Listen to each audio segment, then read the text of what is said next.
हिंदू धर्म में त्रिदेवों का कॉन्सेप्ट विद्यमान है। सृष्टि के रचयिता होने के बावजूद भी हिंदू लोग भगवान ब्रह्मा को उतना पूज्य नहीं मानते जितना पूज्य भगवान शिव और भगवान विष्णु को माना जाता है। हालांकि हिंदू लोग उन्हें परम पिता कहते हैं, लेकिन उन्हें शिव और विष्णु की तरह नहीं पूजते। यहाँ तक कि भगवान ब्रह्मा जी के मंदिर भी पूरे भारतवर्ष में सिवाय राजस्थान के पुष्कर को छोड़ कहीं भी नहीं है। आखिर क्या कारण रहा है कि जिस भगवान ने इस सृष्टि की रचना की, जीव जंतुओं, पशु पक्षियों और मनुष्यों को बनाया, उन्हीं की पूजा मनुष्यों के द्वारा नहीं की गई? आखिर इसके पीछे का क्या रहस्य है? तो आइए जानते हैं इस वीडियो के माध्यम से कि कैसे उन्हीं की पत्नी सावित्री के कारण उनकी पूजा पूरी दुनिया में वर्जित हुई। ब्रह्मा की पूजा नहीं होने को लेकर एक बड़ी ही प्रचलित कथा है, जिसका संबंध पूरे देश में स्थित केवल एक ब्रह्मा जी के मंदिर से है, जो राजस्थान के पुष्कर में है। यह मंदिर ब्रह्मा और उनकी पत्नी सावित्री के बीच दूरी बढ़ने की कहानी भी बताता है। कहीं कहीं ग्रंथों में सरस्वती और सावित्री को एक ही बताया गया है। कहते हैं पुष्कर में ब्रह्मा की पत्नी सावित्री नाराज हुई थी। यही वजह है कि उन्होंने ब्रह्मा के मंदिर से बिल्कुल अलग थलग पहाड़ पर अपना बसेरा बनाया हुआ है। सावित्री क्यों ब्रह्मा से नाराज हुई, क्यों उनकी पूजा अपने पति से दूर अलग मंदिर में होती है, इसके पीछे एक बड़ी रोचक कथा है। ब्रह्मा ने सृष्टि की रचना के लिए राजस्थान के पुष्कर में यज्ञ का एक आयोजन किया था। इस यज्ञ में उन्हें पत्नी के संग बैठना जरूरी था, लेकिन उनकी पत्नी सावित्री को वहां पहुंचने में देरी हो गई। पूजा का शुभ मुहूर्त बीता जा रहा था। सभी देवी देवता यज्ञ स्थल पर आ चुके थे, पर सावित्री समय से नहीं आ पाई। जब शुभ मुहूर्त निकलने लगा, तब मजबूरन ब्रह्मा ने नंदिनी गाय के मुख से गायत्री को प्रकट किया और उनसे विवाह कर अपना यज्ञ संपन्न कर लिया। जब सावित्री वहां पहुंची, तो ब्रह्मा जी के बगल में अपनी जगह किसी अन्य स्त्री को यज्ञ में बैठे देख अत्यंत क्रोधित हुई। उसी क्रोध में उन्होंने ब्रह्मा को शाप दिया कि आप जिस संसार की रचना करने के लिए मुझे भुला बैठे, वह संसार आपको नहीं पूजेगा। सावित्री का गुस्सा इतने में ही शांत नहीं हुआ। उन्होंने ब्रह्मा के साथ भगवान विष्णु को भी इस काम में साथ देने के चलते शाप दिया था। भगवान विष्णु को भी अपनी पत्नी से विरह का कष्ट सहना पड़ा, यानी उन्हें अपने मानव अवतार श्रीराम के रूप में 14 वर्षों तक वनवास काल में पत्नी से अलग रहना पड़ा था। उन्होंने विवाह कराने वाले ब्राह्मण को भी श्राप दिया कि चाहे जितना दान मिले, ब्राह्मण कभी संतुष्ट नहीं होंगे। गाय को कलयुग में गंदगी खाने और नारद मुनि को आजीवन कुंवारा रहने का शाप दिया। अग्निदेव भी सावित्री के कोप से बच नहीं पाए, उन्हें भी कलयुग में अपमानित होने का शाप मिला।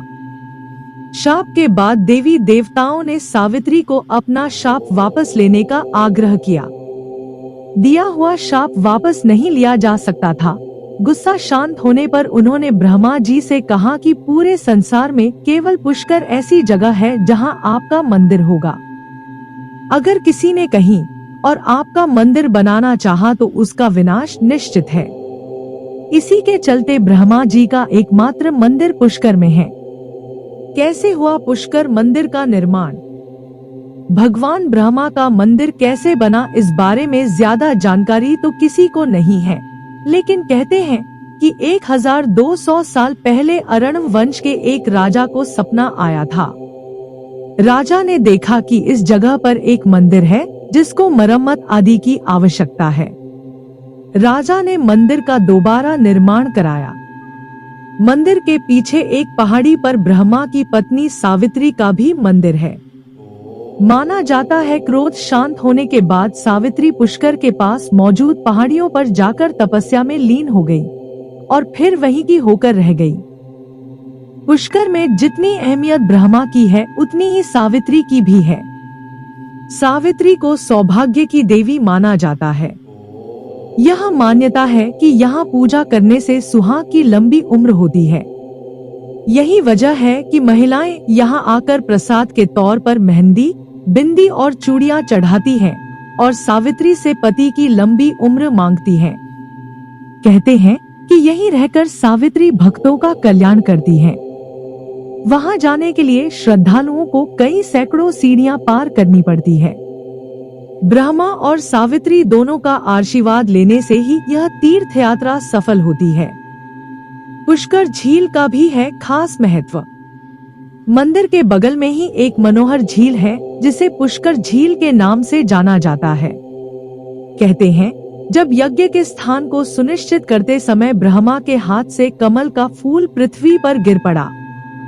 इससे पानी की 3 बूंदें पृथ्वी पर गिर गई, जिसमें से एक बूंद पुष्कर में गिरी थी। इसी बूंद से पुष्कर झील का निर्माण हुआ। पुष्कर झील अपनी पवित्रता और सुंदरता के लिए पूरे विश्व में जानी जाती है।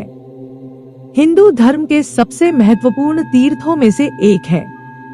इसका बनारस या प्रयाग की तरह ही महत्व है। बद्रीनारायण, जगन्नाथ, रामेश्वरम, द्वारका इन 4 धामों की यात्रा करने वाले किसी तीर्थयात्री की यात्रा तब तक पूर्ण नहीं होती जब तक वह पुष्कर के पवित्र जल में स्नान नहीं कर लेता। इस झील का उल्लेख 4वीं शताब्दी में आए चीनी यात्री फाहियान ने भी किया है। ऐसा माना जाता है कि इस जल में स्नान करने से मोक्ष की प्राप्ति होती है। भगवान ब्रह्मा ने पुष्कर झील के किनारे कार्तिक शुक्ल एकादशी से पूर्णमासी तक यज्ञ किया था, जिसकी स्मृति में अनादिकाल से यहाँ कार्तिक मेला लगता आ रहा है। कार्तिक पूर्णिमा के दिन यहाँ बड़ी संख्या में संतों का आगमन होता है। इस दौरान श्रद्धालु बड़ी संख्या में इकट्ठा होकर इस पवित्र झील में डुबकी लगाते हैं। ये थी देवी सावित्री द्वारा ब्रह्मा को श्राप देने के पीछे की कहानी। तो हमें आशा है कि यह वीडियो आपको पसंद आया होगा। इसी तरह और अधिक ज्ञानवर्धक वीडियोज देखने के लिए कृपया डिवाइन उर्मी चैनल के साथ बने रहिए। धन्यवाद।